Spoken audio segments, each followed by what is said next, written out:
pleasant good evening and welcome to SAT TV's Channel 9 Evening News. I'm your presenter, Deslin Joseph. Thank you for joining us. Among the major developments, Ministry of Agriculture working to prevent spread of black sigatoka disease. Jamaica taking steps to protect reggae band. Fresh classes rock Damascus in Syria conflict. Athletes for participation in year's Windward Island School claims selected. Details of these and other stories after the break. Telecommunications Ltd has obtained the exclusive rights to the 2012 Olympic Games held in the United Kingdom, and these games are the largest in history to date. The impact of these games will bring millions of viewers to the television screen. Telecommunications is a supporter of the Olympics, and in extension, we support the sportsmen and the women of Dominica. Join hands with Telecommunications Ltd and support our sportsmanship. Gold sponsorships at $20,000, silver at $10,000 and bronze at $5,000. Thank you for staying with us. Now for the details of the news. 47 farmers from the northeast are better able to work with cocoa. This comes after the dedication and the successful completion of a cocoa farmers field school training program. Theodora Anthony Williams, Crop Development Officer at Dexia, says this is a new form of learning for farmers. It's called experiential learning. It's a hands-on training where farmers learn to do things. They learn, they feel, they taste, and they share experiences. The school is in the field. That's where the farmers are most comfortable. At the field school, we had an expert farmer, Ministry of Agriculture staff, and we share information with the farmers on certain topics. As part of their program, they covered pruning, black spot control, rehabilitation, and seedling product nursery management. The school was conducted at Salibia, Marigot, and Casabruce. Training stemmed from the CDA project, Center for Development Enterprise Project, which is an EU-funded project, whose aim is to increase the production of cocoa and to produce a high-quality cocoa. And we had the farmer field school with emphasis on increasing production and teaching farmers to be training of trainers and to empower the farmers to do certain things, practices on their farms. Mrs. Anthony Williams says the farmers enjoyed the experiences tremendously. The farmers were very enthusiastic about the training. This was a new strategy that we used to learn to teach the farmers certain practices, and they grasped the opportunity and they were very eager to learn.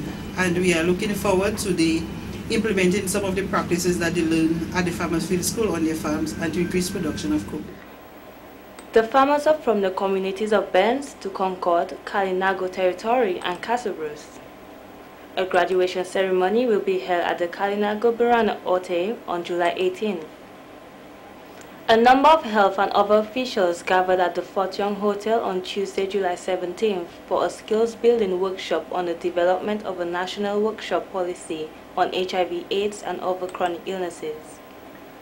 Speaking at the opening ceremony, Labour Commissioner in the Ministry of National Security, Immigration and Labour, Mr. Matthew Libla, says this workshop is to ensure there is a decent working environment for all employees. He said at the end of the day, one of the two-day workshop, a committee will be selected among the participants who will work a consultant who is to be nominated by the participants for this consultation.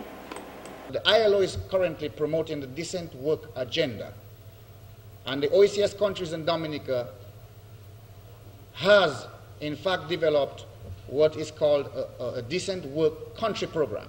In 2010, through tripartite and multipartite consultation, Dominica developed, with the assistance of the ILO Sub-Regional Office in Trinidad, a decent work country program, which has 4 main pillars. Doesn't mean that these are the only 4 things that we are looking forward to achieving in labor and industrial relations. However, cited as the most important activities that we would like to realize within the near future. Executive Director of the Dominica Employers Federation, Mr. Achal Joseph, pointed out that because the pandemic of HIV and AIDS is eating away of our productive sector, employers have to address it since it has a growing issue. He said that although scientific data shows AIDS cannot be spread by touch, no one wants to be in contact with someone with the disease. No one wants to be the first person that attract this thing through touch. So although in the workplace we'll have a number of persons with HIV/AIDS, the employer now has another responsibility, and that is to sensitize the colleagues, the working team members, that there is no fear in working with somebody who has come down with this illness. So the whole issue of building sensitivity, building sound knowledge of the pandemic is very critical for enterprise. Mr. Joseph also added that the environment employees work in should be safe and healthy.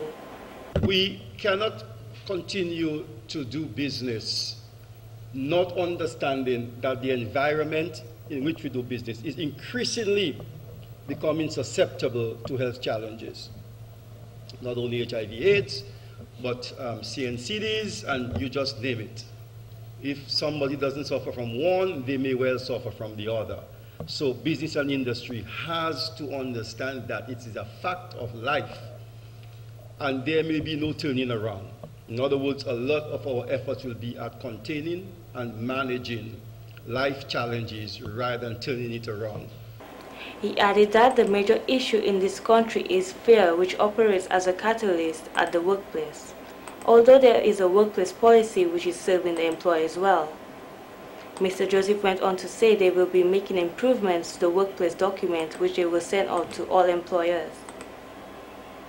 General Secretary of the Dominica Public Service Union, Mr. Thomas Lita, says trade union is pleased with effort of ILO to develop this policy.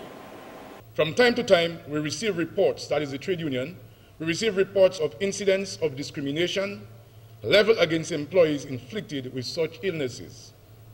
While we agree that HIV and AIDS and the other chronic illnesses are indeed important concerns for all citizens and the trade unions, we believe that it's even more important to develop such policies within the framework of improved labor laws that will address all facets of the working conditions for employees. Mr. Leta says he hopes that this policy will have the anticipation impact on improving life for all, and that stakeholders should spare no cost in promoting the policy, which is very important. Minister of National Security, Immigration and Labour, Honorable Charles Savret, says AIDS and chronic illnesses is one of the fundamental challenges for developments, especially in developing countries. The AIDS epidemic is eroding decades of development gains, condemning economies, threatening security, and destabilizing societies. In sub-Saharan Africa, where the epidemic has already had a devastating impact, the crisis has reached disastrous proportions. Mr. Savre pointed out that the Caribbean has been identified as second to having the highest infections in the world, and governments have to take charge. But all is not gloom and doom. Only yesterday, Monday, July the 16th, the Food and Drug Administration of the United States of America approved for the first time a drug, Truvada, for preventing infection by the virus that causes HIV. It is a major step forward, but not a panacea. For instance, it will cost US $11,000 for 1 year's treatment. He went on to say with this breakthrough, we can expect new drugs to fight this epidemic going forward. The workshop will end on Wednesday, July 18th. We now go to Ms. Nisha Charles for a special report. We're here at the House of Assemblies for the 2012-2013 budget address. The House of Assembly has approved the budget for the financial year ending June 30th, 2013 to the sum of $437,628,108. The Honorable Prime Minister Roosevelt Skerrit says this budget is designed to bring hope to his fellow Dominicans since they have been going through economic instability. As part of the budget, major emphasis is being placed on agriculture and tourism. The Prime Minister says the government continues to invest heavily in agriculture. He wants to increase banana production to 9 tons per acre and the non-banana crops by 25%. Government recognizes that agriculture has the potential and provides opportunity for rapid growth. On the export side, there is an increasing demand for a number of crops in which Dominica has a competitive advantage within the Caribbean. Since 2007, government has been implementing the Support to Horticulture Program, which is aimed at increasing production of non-banana crops. Guided by information on the weaknesses and constraints faced by the sector, government will production of selected crops, thus enabling agriculture to play a more dynamic role in the economy. The budget would also seek to address the inadequate accommodation situation in Roseau. This has posed a problem for acquiring more stay-over tourists on the island. A 112-room hotel is proposed for construction at the public works site. In fiscal year 2012-2013, government will commission designs for constructing a hotel on the site occupied by the Public Works Corporation. The intention is to erect a 120-room hotel in that location. In the first instance, jobs will be created through the construction of the new hotel. The most sustainable jobs will be created once operational. The second project is the completion of the new hotel in the Catholics. This facility is being constructed with financing from the Kingdom of Morocco. Upon completion, the hotel will comprise 58 rooms and will also create about 100 new permanent jobs. The details on the management and operations of the hotel are being developed. However, there is a strong desire that the hotel be developed and managed to offer a unique Dominican experience. To reduce the upsurge of crime and violence, new taxes will be imposed on firearms, and the penalty for lost firearms will be $1,000 effective September 1st, 2012. There will be no import duty on surveillance equipment. The Firearm Amendment Act No. 6 of 2011 makes provision for the following fees. Firearm user's license, $200, estate gun license, $200, firearm dealer's license, $1,000. These fees were recently approved. However, it has been deemed necessary to include in the list of fees a penalty in the event a firearm is lost.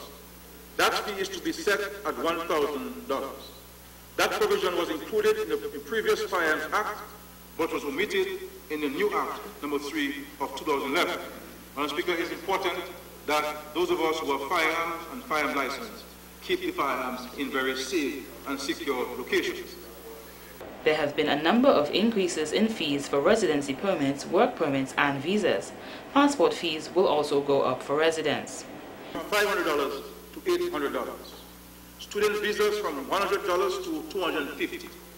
Domestic or visitors visa processing fee from $142 to $200. These fees will become effective 1st September 2012. Adjustment in economic citizenship fees. The following new fees will apply to the economic citizenship program. Package A, single applicant, a non-refundable investment of US $100 rather than $75,000 at present. He also made mention of 2 pilot programs to tackle unemployment in the most vulnerable areas. The House of Assembly will resume on Wednesday, July 18th at 10 a.m. This is Nisha Charles reporting for SAT TV News. Back to you, Deslin. Thank you, Nisha, for that report. The Association of Caribbean Higher Education Administrators convened its 11th annual conference at the National Academy of Performing Arts on July 12 to 14, 2012. Mr. C. William mentioned that the University Registrar, the University of West Indies, and the President ACCIO welcomed delegates and members of the ACCIO executive to the conference. Over 120 delegates from CARICOM countries and Canada listed keenly to the keynote address delivered by Professor Errol Morrison, OJ, President of the University of Technology, Jamaica, at the conference. Professor Morrison delivered a very spirited presentation which highlighted challenges and opportunities of higher education in the region. The financing of higher education was singled out as a critical area which heads of government should address. He suggested that possible impact of higher education at national, regional, and international levels has far-reaching social economic benefits. Minister of Agriculture Mr. Matthew Walters says black sigatoka disease is one of the most destructive pests of bananas and plantain. Recently, this disease was confirmed present in Guadeloupe, Martinique, and St. Lucia, St. Vincent, and Grenada. It is with much regret that I am to advise that in the past week, banana and plant health experts have intercepted a disease in bananas and plantains which was highly suspected to be black sigatoka. Mr. Matthew mentioned that long before the confirmation of this disease, they activated an action plan for the management of control of black sigatoka. Fundamental actions undertaken to date include the activation of an emergency task force, the establishment of regional field coordination committees in each agricultural region, and the development of a management strategy. According to the minister, as far from this week as failed civilian progresses, public awareness activities will be heightened to inform and advise shareholders of the banana planting sector of the measures to contain this disease. Such measures include the restriction of the movement of plants or plant parts, especially dried leaves, that is trash, from one area to another. Destruction of abandoned banana and plantain fields. Deleafing of infected or infested plants in productive fields and facilitating the spraying of fungicide. The minister is urging our farmers, backyard farmers, and the general public to support the measures which will be introduced by extension officers and our plant protection officers. Head of the Plant Protection and Quarantine Unit, Mr. Ryan Ansem, says it seems like the disease was there for a month now. It seems that the disease has been there for a month and a half, which means cycles and the inoculation level is very high. So the strategy of the ministry is a containment and to manage the disease, to put measures in place to manage the disease. And the overall objective is to reduce the inoculation, and the goal would be to eradicate the disease in certain areas. Mr. Ansem added that this disease is 3 times more violent than yellow sigatoka. With yellow sigatoka, it gives you a breathing space. With black sigatoka, because the spores and the life cycle is faster, what you'll find is a rapid infestation, and in 2 weeks, a month, fields can go down with black sigatoka. So the financial and economical impact it will be severe. Already we are struggling with our banana industry. New disease, farmers are to adhere to all these practices for us to contain it. But this has been the local segment of the news. Coming up next, regional highlights.